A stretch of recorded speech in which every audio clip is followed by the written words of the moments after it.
Olá, gente, boa noite.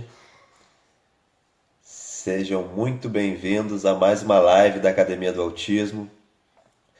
Para quem não me conhece ainda, eu sou o psicólogo Fábio Coelho, sou diretor da Academia do Autismo, psicólogo, trabalho na área do transtorno do espectro autista já há alguns anos, tanto na clínica quanto em escolas, e promovendo diversos eventos online, como cursos, simpósios, palestras e workshops. Todas as quintas-feiras nós temos um encontro aqui na página da academia e esse live de hoje é muito especial. Por que ele é muito especial? Porque ele é um pré-requisito para tudo que está por vir. Porque nós vamos começar a focar bastante em dicas práticas de como colocar realmente o desenvolvimento e o tratamento das crianças com autismo, a aprendizagem em prática. Mas para isso a gente precisa ter os conceitos, os princípios que embasam todo o nosso trabalho, que embasam a teoria que eu sigo, a ciência que eu sigo. Então hoje é um live muito especial porque é onde eu vou demonstrar os princípios da análise do comportamento.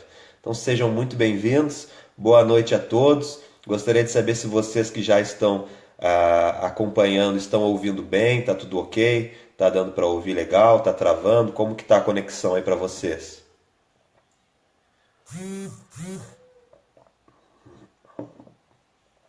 Onaira, Cláudia, tá dando boa noite aqui, boa noite para vocês.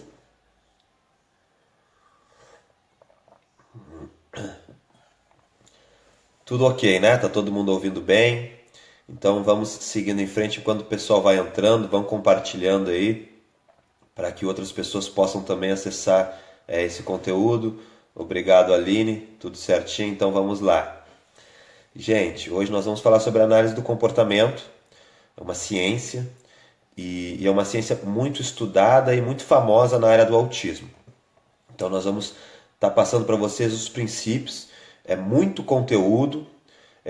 Eu vou tentar explicar da maneira mais simples possível, porque eu sei que tem pessoas que não estão familiarizados ainda com essa abordagem.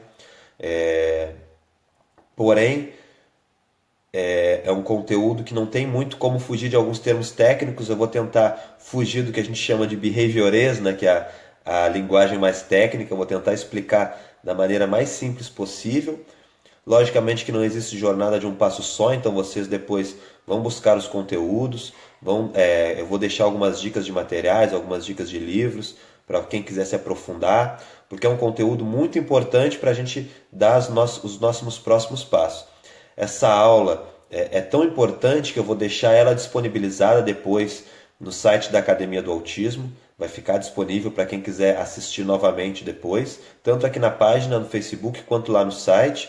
E eu vou deixar um texto no site junto com o vídeo para que as pessoas possam pegar os exemplos, já que aqui eu não estou usando nenhum instrumento didático, caneta, quadro, nada.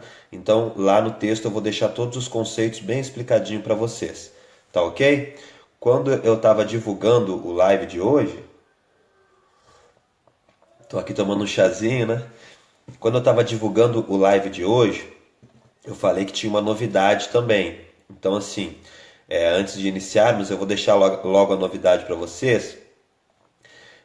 Na volta às aulas, agora no período de julho, agosto, muitas pessoas nos procuraram novamente em relação à questão da inclusão escolar dos alunos com autismo em escola regular, né? Que a gente sabe que ainda é um desafio no nosso país e a grande maioria das escolas estão buscando esse conhecimento, estão tentando se capacitar.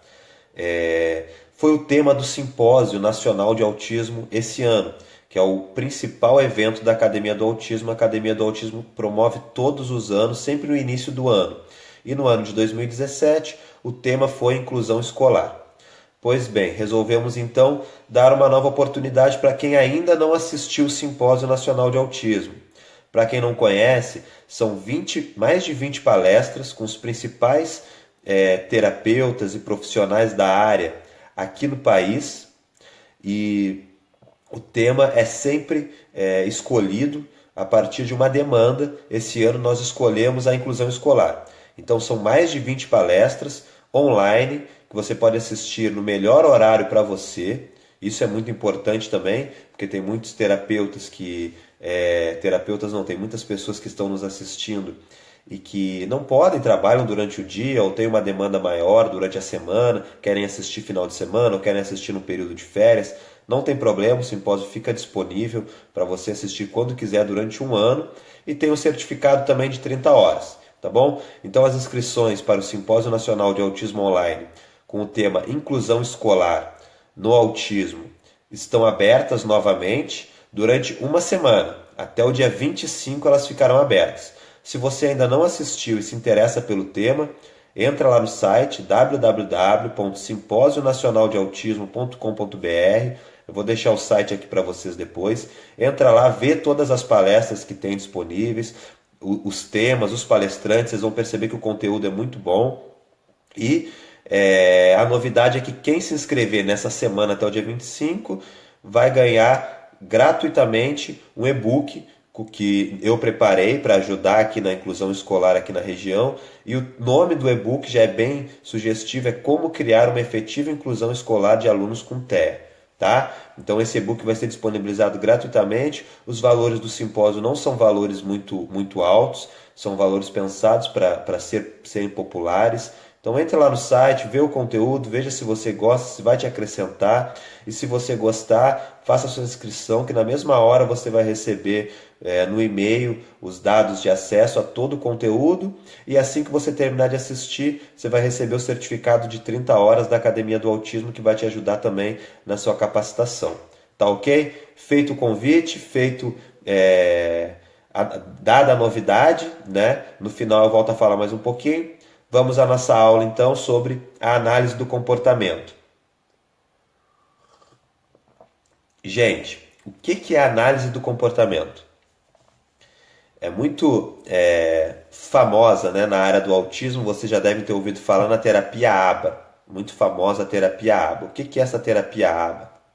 Bom, a análise do comportamento é uma área da psicologia que estuda as interações humanas, que estuda o comportamento humano, o comportamento dos organismos. Tá? Então, ela estuda qualquer comportamento, ela vai buscar aqueles comportamentos mais relevantes para que possam ser estudados de forma a reduzir comportamentos inadequados, né, os excessos, e aumentar os déficits, promover comportamentos adequados, promover bem-estar, promover felicidade. Ela estuda isso em vários contextos, e não só na área do autismo, tá? Eu mesmo, antes de entrar na área do autismo, aplicava análise do comportamento em pessoas que têm medo de dirigir, em pessoas que trabalham em escola e estão vivenciando estresse, pessoas que têm fobias, para reduzir o estresse e promover bem-estar em organizações, em escolas. Então já trabalhava em outras áreas com análise do comportamento, tá? O principal autor, digamos que o pai da análise do comportamento, é um cara chamado Skinner. Se você ainda não ouviu falar, pesquise. O Skinner é desde lá da década de 30, com o livro Comportamento dos Organismos. Ele veio e durante toda a vida dele veio estudando as relações humanas, o comportamento humano, quais as variáveis que influenciam no comportamento humano. Depois surgiram livros mais importantes para a gente, o comportamento, ciência e comportamento humano, sobre o behaviorismo. Então são livros que, tecnologia de ensino, são livros que quem vai se aprofundar precisa estudar, precisa passar pelo Skinner para chegar no Lovaas. Quem é o Lovaas? Lovaas foi o autor, o cara lá que na década de 80 fez um estudo pegando os princípios do Skinner e aplicando em crianças diagnosticadas com autismo. Me fugiu a palavra aqui. Crianças diagnosticadas com autismo, tá? Então o Lovaas pegou todo esse estudo que já existia, com muito embasamento, e resolveu aplicar em crianças com autismo.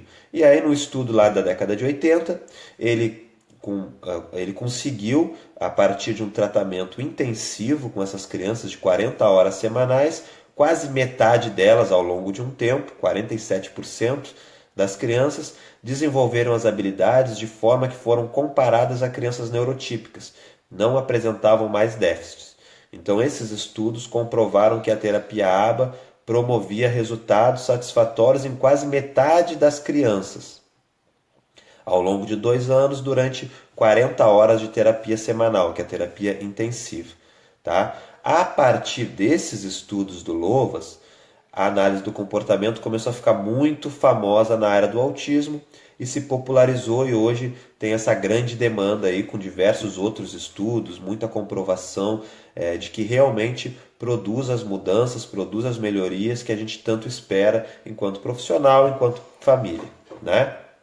Então, foi o Loovas que trouxe a terapia ABA para a área do autismo. Por que ABA? ABA vem de Analysis Behavior Applied, que é o que? A análise do comportamento aplicada, a sigla em inglês. Tá? Então, na verdade, nada mais é do que nós aportuguesamos a sigla e ela virou popular como terapia ABA. Análise do comportamento aplicada, no caso do autismo, aplicada ao autismo. Tá bom?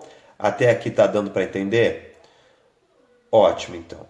Então, o que é, para a gente iniciar, o primeiro conceito que eu deixo para vocês, é o conceito de comportamento. O que é o comportamento para a análise do comportamento?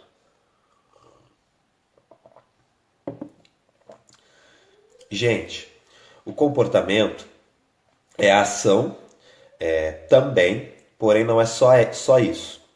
Sempre que nós vamos estudar a análise do comportamento, a gente tem que ter em mente que os conceitos, eles não são etimológicos. A gente não pode seguir a etimologia da palavra, a gente não pode seguir o dicionário. A gente tem que entender o que esse conceito representa dentro da análise do comportamento. Ok? Comportamento é toda a relação de um organismo, de uma pessoa com um contorno, com um entorno, com um contexto. Ou seja, é uma resposta que acontece diante de um ambiente que tem antecedentes e que tem consequências. Toda essa relação é chamada comportamento. Então ela pode ser uma ação, mas ela pode ser também um pensamento, ela pode ser também um sentimento. Então ele é muito mais amplo do que o conceito de comportamento popularmente conhecido. Tá? Então toda relação acaba sendo um comportamento. Ok? E como que se dá essa relação? Essa relação, né, essa ação do organismo, ela é chamada... Tem algumas pessoas falando que travou aqui, vocês estão ouvindo direitinho?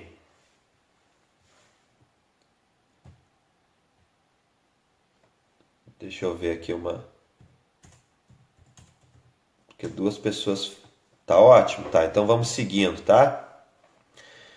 Como foram duas pessoas que falaram, achei que pudesse ter acontecido alguma coisa, mas aqui pra mim tá parecendo normal. Bom, gente.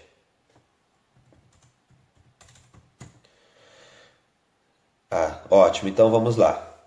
Bom, então eu estava falando de comportamento, a gente sempre tem que tentar entender a ação de uma pessoa com o contexto, tá?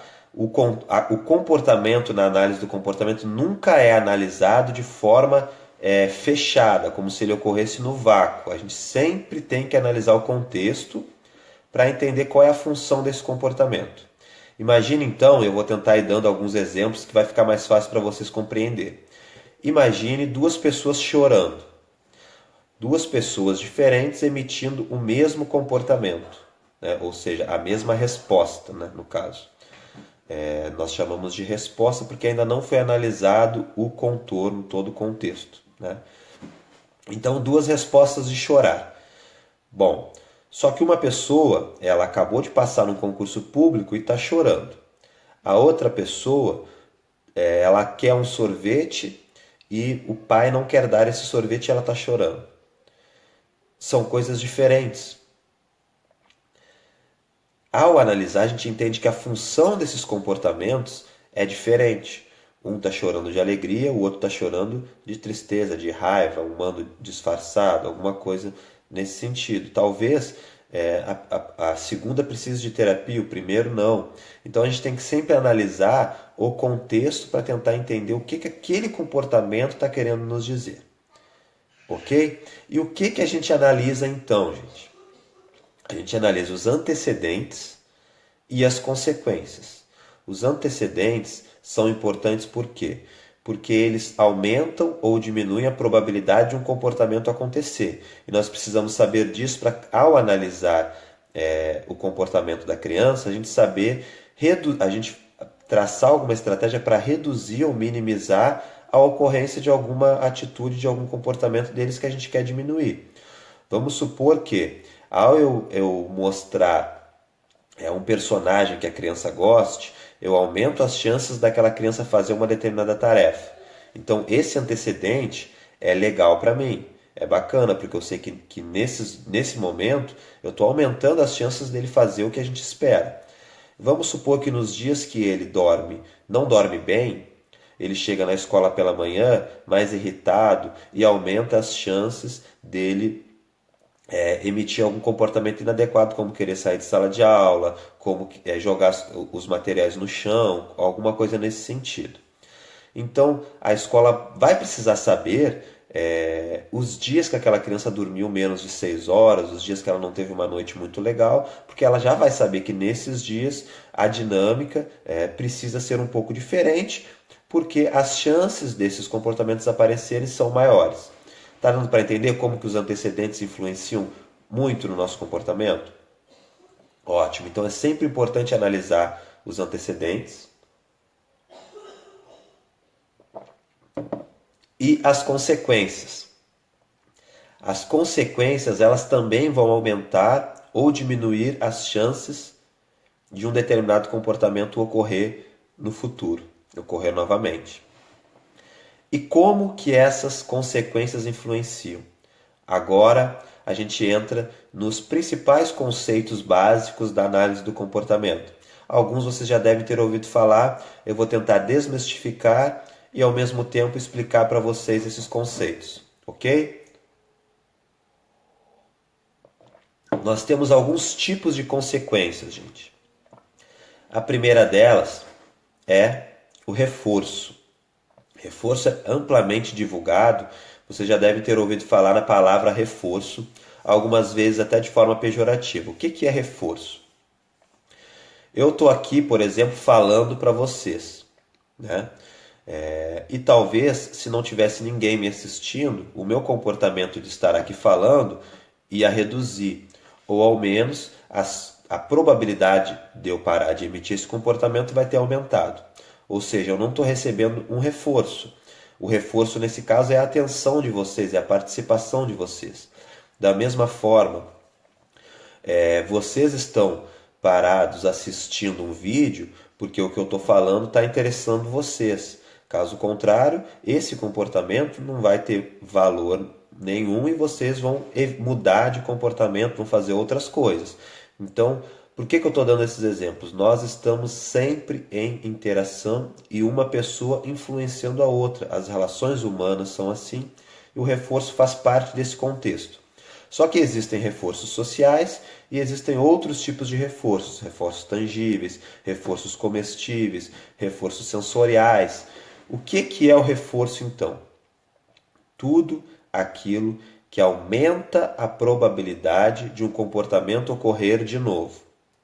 Tudo aquilo que aumenta a probabilidade de um comportamento ocorrer de novo, nós chamamos de reforço. Ok? Então, vamos supor que uma criança chegou na escola e fez o joinha para a professora e a professora fez o joinha para essa criança e sorriu. No outro dia, as chances dele fazer o joinha novamente aumentaram. Então, aquele joinha foi um reforço para essa criança. Ok? O que é importante nós sabermos em relação ao reforço? É importante que ele é sempre individual. Ele muda de pessoa para pessoa. Tá? Nós somos seres individuais. O que eu gosto não é o que outra pessoa gosta. O que é reforço para mim não é reforço para outra pessoa. E o terapeuta, o professor, o educador, o familiar precisa fazer essa análise que eu até já expliquei numa live anterior, análise de preferência para saber o que aquela criança gosta, quais são os interesses daquela criança. Ok? Por quê?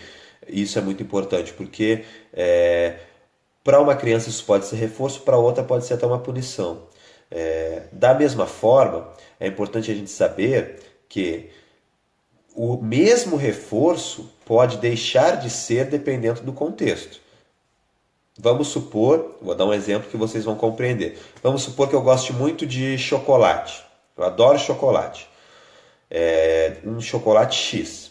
Porém, eu comi já uma caixa de bombom e alguém me oferece esse chocolate X.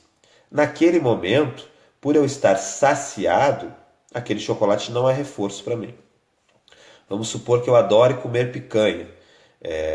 Porém, alguém me oferece picanha depois de eu ter almoçado um prato grande de macarrão.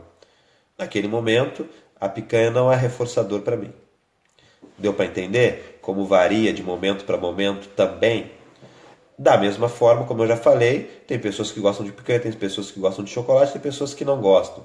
O reforçador vai variar sempre de pessoa para pessoa. Ok?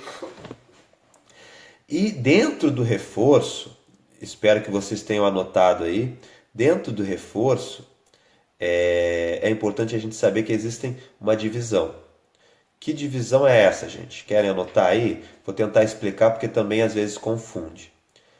Dentro da análise do comportamento, nós dividimos reforço e punição, que eu vou falar mais na frente, em positivo e negativo. Porém, esse positivo e negativo também não tem nada a ver com o que a gente entende como juízo de valor, como algo bom ou algo ruim. Positivo ou negativo é como se fosse na matemática, na operação matemática. Significa que eu estou acrescentando algo no ambiente ou retirando algo do ambiente. Vamos entender então o que é reforço positivo. Como a Carla está falando lá, beijos, abraços, sinaliza legal, palmas, mostrando que é certo, isso são reforços positivos. Por quê? Porque eu estou acrescentando algo nesse ambiente. A criança faz alguma coisa e eu elogio. A criança faz alguma coisa e ela ganha uma carinha feliz na agenda da escola. A criança pede a atenção do pai para brincar com ela e o pai olha para ela e sorri com sinal de positivo.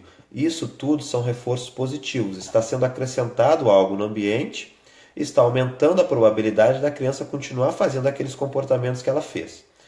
Essa é a principal estratégia da análise do comportamento. A gente sempre vai tentar trabalhar de forma que a aprendizagem seja o mais legal, o mais divertida, o mais prazerosa possível a partir de diversos tipos de reforço positivo, ok? Reforço negativo não é necessariamente o contrário de reforço positivo, não significa algo ruim. Reforço negativo significa que alguma coisa aversiva, alguma coisa que está fazendo mal para aquela pessoa é retirada. E aí aumenta as chances de um comportamento. Vamos supor que uma determinada criança ela está emitindo, ela está sofrendo com alguma dor. Ela está sofrendo com alguma dor. E aí o pai passa alguma pomada, passa algum remédio que alivia aquela dor. Aumentaram as chances de, daqui a algum tempo, quando ela sentir uma dor, ela pedir por aquele remédio. Por quê? Porque aliviou algo que estava sendo aversivo para ela. Tá dando para entender? Então, nós retiramos algo que estava aversivo e aumentou as chances de um comportamento ocorrer de novo. Tá?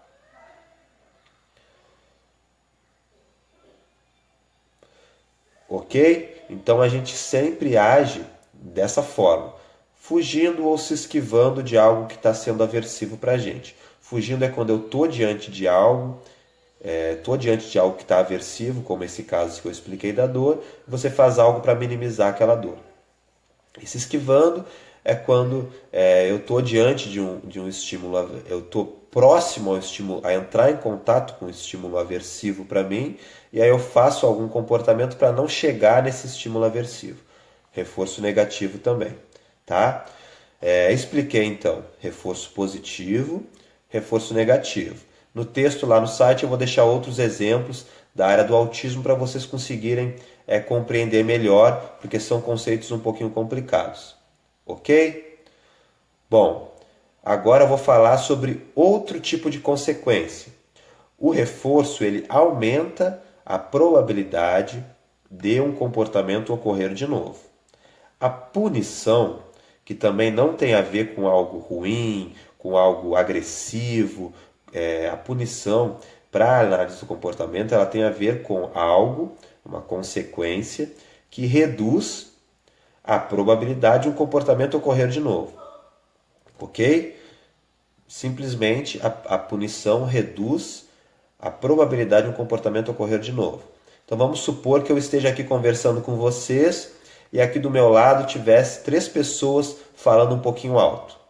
Elas estão falando alto e eu estou num ambiente aversivo. Certo? Então, como que eu posso punir elas? Eu só olho para elas e aí elas já reduzem aquele comportamento delas, ou diminuem ou param de fazer. Então, só o olhar para elas já foi uma punição, entende? O simples olhar foi acrescentado algo nesse ambiente, então a gente chama de punição positiva, tá? Agora vamos supor que uma criança está fazendo uma coisa boa, né, um estímulo positivo, e aquele estímulo ali ele é retirado, como por exemplo o time out, que é aquele cantinho do pensamento. A criança está fazendo alguma coisa que para ela está sendo prazerosa, está sendo reforçadora, mesmo que não seja reforçador para os demais, não seja socialmente aceito, para ela está sendo reforçador porque ela continua fazendo. E aí o pai vai lá ver, não gosta e coloca ela no cantinho do pensamento. Essa retirada do reforçador também é um tipo de punição negativa. Então nós temos as punições positivas, no sentido não de juízo de valor, porque quando você agride uma criança, quando você xinga uma criança, quando você acrescenta uma atividade para a criança fazer, quando você acrescenta uma reparação de dano, tudo isso são punições positivas e elas não são usadas, né, na análise do comportamento, especialmente questões relacionadas à agressividade, ou verbal ou física, muito menos. Né? Então elas são chamadas de punição positiva não pelo fato de juízo de valor, e sim pelo fato de que algo é acrescentado no ambiente, como uma operação matemática, sinalzinho de mais. Tá? Onde vocês lerem positivo, vocês entendem o sinalzinho de mais, alguma coisa entrando no ambiente. Se uma criança, por exemplo, ela pega um copo de vidro na cozinha e quebra o copo, e o pai pede para essa criança varrer o copo, está sendo acrescentado algo no ambiente. O que está sendo acrescentado? O pai pedir para a criança varrer o copo, uma atividade. E isso é chamado de punição negativa, punição positiva. Por quê? Porque as chances da criança brincar com o copo estão diminuindo no futuro. Ok? Deu para entender, gente, até aqui? Reforço e punição, tanto positiva quanto negativa. Ok? Vamos seguindo em frente então. Esses conceitos são muito importantes, por quê? Porque nós vamos fazer a avaliação daquela criança e ao fazer essa avaliação, nós vamos começar a usar essas estratégias diante de comportamentos, ou seja, diante de um comportamento acrescentar algum reforço para que a gente aumente os comportamentos adequados. Da mesma forma, a gente começa a tentar compreender os antecedentes e as consequências para reduzir excessos, no caso das estereotipias, e comportamentos inadequados quando eles estão presentes. E assim a gente consegue otimizar na personalidade, no repertório da criança, aqueles comportamentos mais salutares e reduzir comportamentos inadequados. Isso a gente chama de aprendizagem e isso é o desenvolvimento terapêutico que nós esperamos dentro da análise do comportamento, depois de um estudo muito bem feito para que a gente possa traçar as estratégias. Tá? Falei então de reforço, falei de punição, vou falar para vocês agora de um outro conceito que também o nome não é muito sugestivo, mas é muito importante para nós, que é chamado de extinção. O que é deixar um comportamento entrar em extinção? Vamos supor que eu ligue para um amigo todos os dias. Eu estou ligando para ele porque o meu reforçador é ele me atender e a gente conversar. Só que aí chega um determinado dia, eu ligo para ele não me atende. No outro dia eu ligo de novo, ele não me atende. Passam-se 4, 5 dias, eu estou ligando e ele não atende. Chega no momento que, por não ter mais o reforçador, eu paro de me comportar dessa forma, eu paro de emitir esse comportamento. Esse processo nós chamamos de extinção. O comportamento ficou extinto para aquela pessoa, naquele contexto, ok?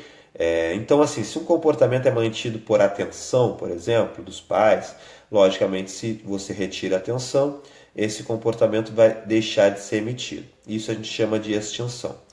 Porém, isso é importante porque terapeutas um pouco inexperientes tendem a achar que, bom, se a criança faz algo para chamar a atenção dos pais, diz para os pais ignorar que o comportamento vai parar.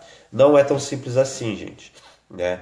Quando a gente trabalha com a extinção, os estudos, e existem diversas pesquisas nessa área, apontam que inicialmente o comportamento ele tende a aumentar. A gente aumenta a frequência daquele comportamento. Há algumas respostas emocionais maiores, isso é importante saber também, e a gente varia o comportamento. Então, se uma criança ela xinga outras crianças e você tenta trabalhar ali um processo de extinção, pode ser que ela passe a agredir. Se uma criança emite um comportamento agressivo para chamar atenção e você não dá atenção, pode ser que ela passe a se autoagredir ou se agredir cada vez mais. Então, é muito importante traçar uma estratégia muito bem planejada e que não seja só feito o processo de extinção, que tenha um reforço positivo, que tenha um reforço diferencial, ou seja, precisa fazer uma avaliação muito bem feita por um profissional que esteja supervisionando esses pais ou a escola, principalmente os pais, porque o processo de extinção dificilmente é feito em escola, né? Precisa ser feito em casa, até por questões, né, de cuidado com a criança mesmo, e que tenha uma estratégia em que a gente consiga substituir esse comportamento inadequado por uma alternativa mais eficaz e valorize essa alternativa mais eficaz com um reforço social pareado com algum reforço tangível. Ok? Tá dando para entender mais ou menos? Então, assim, o que é feito? A avaliação funcional.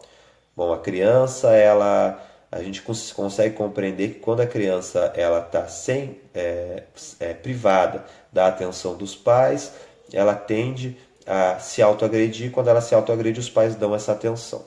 Bom, se eu tirar essa atenção, a tendência é ela se agredir mais. Naturalmente, se você retira totalmente essa atenção, ela, com o tempo, a extinção vai entrar em extinção esse comportamento, porque não está funcionando.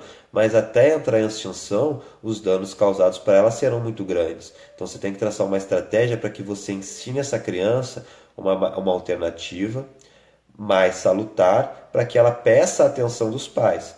E aí, ao ela pedir da forma mais adequada, aí os pais vão dar essa atenção. Então não é a extinção propriamente, não é somente a extinção, não. É um reforço muito bem planejado. Só que, gente, cada caso é um caso. Sempre é preciso fazer a avaliação funcional antes. Não existe receita de bolo.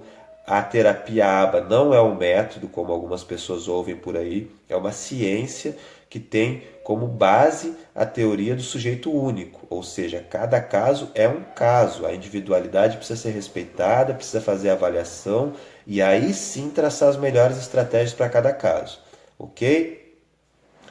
Mas esses conceitos são importantes porque vocês com certeza já estão percebendo só do que eu estou falando aqui na vida de vocês como que isso melhor se encaixa. E aí a partir de agora vocês vão ler um pouquinho, vão ver o texto que eu vou deixar lá no site provavelmente nesse final de semana e vão estudar mais um pouquinho. Se quiserem dicas de materiais, manda e-mail ou deixa aqui no live que eu respondo depois. E aí vocês vão poder se aprofundar e aí sim fazer uma análise funcional dos casos que vocês estão se identificando aí conforme eu for falando, tá bom? Então é sempre importante deixar isso claro, tá? Gente, como eu falei, a análise do comportamento é uma ciência muito ampla, é muito difícil explicar esses conceitos para vocês. Eu estou tentando ser didático, ser o mais simples possível, porque são conceitos muito técnicos, mas com certeza vocês estão compreendendo e a partir de agora vão se aprofundar e a gente vai conseguir seguir em frente. A ideia é todas as quintas-feiras a gente fazer um live e a partir da semana que vem entrar nas dicas mais práticas. Por exemplo, semana que vem eu quero trabalhar a questão do sentar e esperar.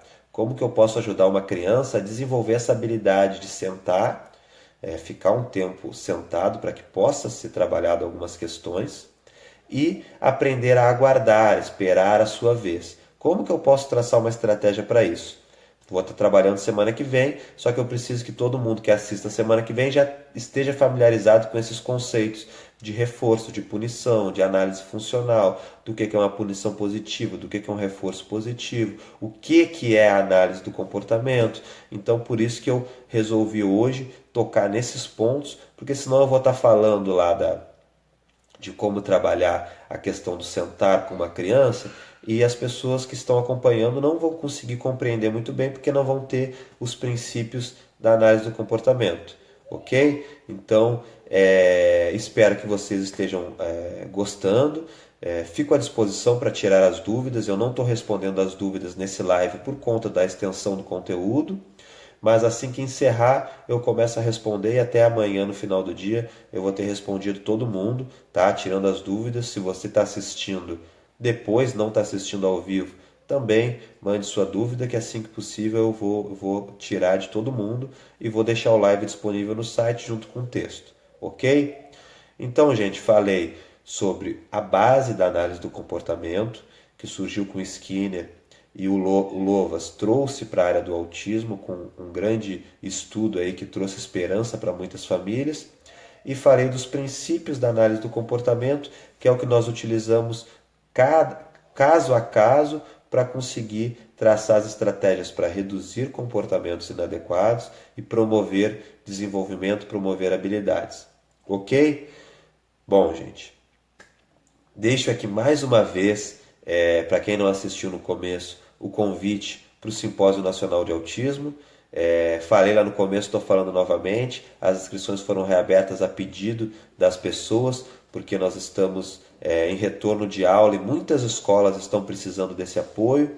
E o Simpósio Nacional de Autismo tem o tema da inclusão escolar. São mais de 20 palestras com os principais profissionais do país na área, e as inscrições estão abertas por apenas uma semana, e a Academia do Autismo está distribuindo gratuitamente para quem se inscrever nessa semana um e-book com o tema Como Criar uma Efetiva Inclusão Escolar no TEA, no autismo. Ok? Então, se você se interessa pela área, entra lá no site simposionacionaldeautismo.com.br, faça sua inscrição, que assim que você fizer, você vai receber o material e vai receber os dados de acesso para as 20 palestras.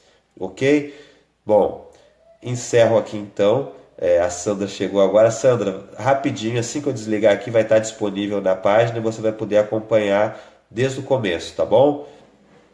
Encerro aqui o live de hoje. Foi um pouquinho mais extenso devido à grande quantidade de conteúdo. Tem muito mais coisa que eu quero passar para vocês, mas eu vou escrever e vou deixar junto com o vídeo no site, tá? Para vocês poderem tirar as dúvidas. E se vocês tiverem outras dúvidas ou quiserem mais materiais, a Márcia está falando que não está conseguindo fazer a inscrição.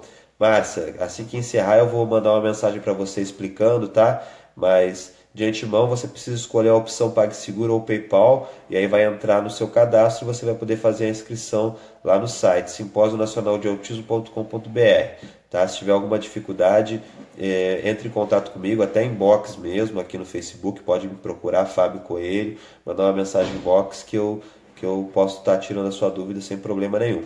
Tá bom? Então, quinta-feira que vem, temos um encontro marcado aqui às 23 horas. Vamos falar sobre como ajudar as crianças a desenvolver o comportamento de aguardar a sua vez e de sentar. Tá bom, gente? Boa noite a todos. Foi um prazer ter vocês aqui comigo. E até mais, até a quinta-feira que vem. Tchau.